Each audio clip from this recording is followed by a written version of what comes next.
وہ شاید انصاف کے وہ تقاضے نہیں پورے کر سکے. میں نے آئینی بینچ کے حوالے سے میں ابھی آخر میں بات کروں گا.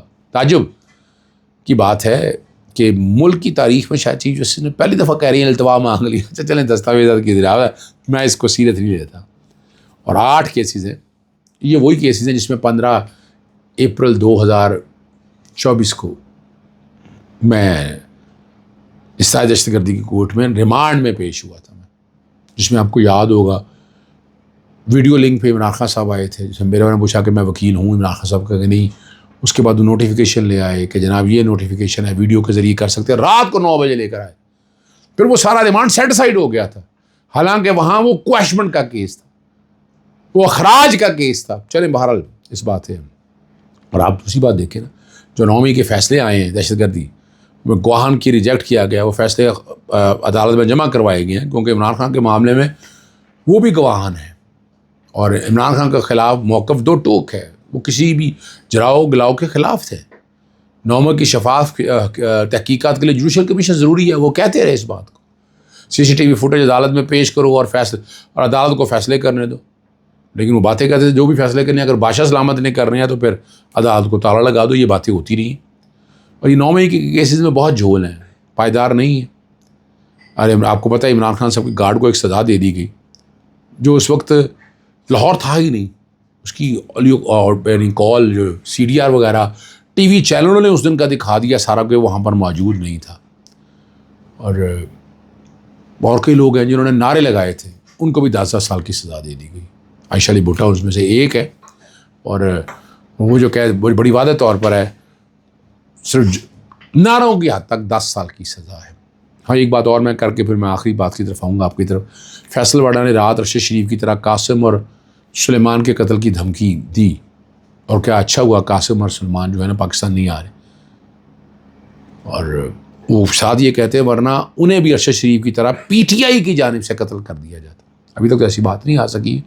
شفاف تحقیقات جوڈیشل کمیشن بنائے, ایک چیز سامنے آ جائے گی. اور یہ بیان نہایت خوفناک ہے. اور PTI کا نام فیصل واڈا صرف استعمال کر رہے ہیں, باقی حقیقت تو آپ سب کو پتہ ہے کہ کیا ہے. اور ٹانگیں کس کی کانپ رہی ہیں, وہ بھی وفاقی حکومت کا برا حال ہے اس وقت. ارشد شریف کا قتل کا الزام بھی جو ہے نا جن کے اوپر لگایا جاتا تھا, وہ سارا انصاف دلوانے کے لیے ابھی تک تو دیکھیں نا کیا کیا. یہاں جہاں تک جو بات پہنچی ہے وہ اپنی جگہ, لیکن فیصل واڈا نے سہیل وڑائچ کا مٹی پلیت کر دی. انہوں نے کیا, انہوں نے کہہ دیا کہ معافی تلافی کی تو بات ہے ہی کوئی نہیں. اور ان سے ملاقات وہ کوئی خاص 1-to-1 کوئی انٹرویو نہیں ہوا. چند لوگ بیٹھے ہوئے تھے, اس میں یہ بھی بیٹھے ہوئے تھے. یہ جو کہا جا رہا ہے نا کہ 2 گھنٹے کی میرے سے ایکسکلوسیو ملاقات ہوئی, وہ بھانڈا پھوڑ دیا فیصل واڈا نے. اور یہ سہیل وڑائچ کو بھی, اور میں ماضی میں بیٹھے دیکھ رہا تھا کہ مجیب الرحمان شامی نے جنرل ضیاء الحق کے دور میں دیکھا کیسے بیانیہ بنایا. اس وقت اینکرز تو ہوتے نہیں, کالم نگار کس طرح بیانیہ بدلتے تھے. نصرت بھٹو صاحبہ نے جلسہ کرنا تھا, ضیاء الحق کو کیا مشورہ دیا, یہ ریکارڈ پہ حکومت کے ہیں. آخری بات کی طرف آتے ہیں کہ ابھی سپریم کورٹ ایک لگتا یہی ہے, لوگ کہتے ہیں کہ ذیلی حکومتی حیثیت سے نیچے گر چکی ہے. یہ کہہ رہے ہیں لوگ. ویسے آئینی بینچوں کے کارکردگی کے بارے میں بحث جاری ہے. اب تک 3 مقدمات میں 3 مختلف فیصلے دیے ہیں, اور چند ماہ گزرنے کے باوجود جو ہے تفصیلی فیصلے ابھی تک جاری نہیں ہوئے. ایک انٹرا کورٹ اپیل فوجی عدالتوں کے کیس میں جہاں اکثریت نے حکومت کے حق میں فیصلہ دیا تھا. آئینی بینچ نے مخصوص رجسٹریٹوں کے کیس میں بھی ایگزیکٹو کو تو مایوس نہیں کیا, اور اسلام آباد ہائی کورٹ میں ججز ٹرانسفر کے کیس کے اقدام کی بھی توثیق کی. اور یہ حیران کن طور پر صرف یہ 10 ماہ کی کارکردگی ہے جو آئینی بینچ کی. آپ یہاں سے اندازہ لگائیں. اور کہا یہی جا رہا ہے کہ تفصیلی فیصلے نہیں آئے ہیں. جی میں یہی بات کر رہا ہوں آپ کے سامنے کہ تفصیلی, اور ذرا بتائیں نا کارکردگی کتنا تیز ترین انصاف جناب عام آدمی کا کیس رہ جاتا ہے. کہاں گے وہ سارے باتیں, کہاں؟ یعنی ہماری پاکستان تحریک انصاف کو ٹیک اوور نہیں کرتی ہے.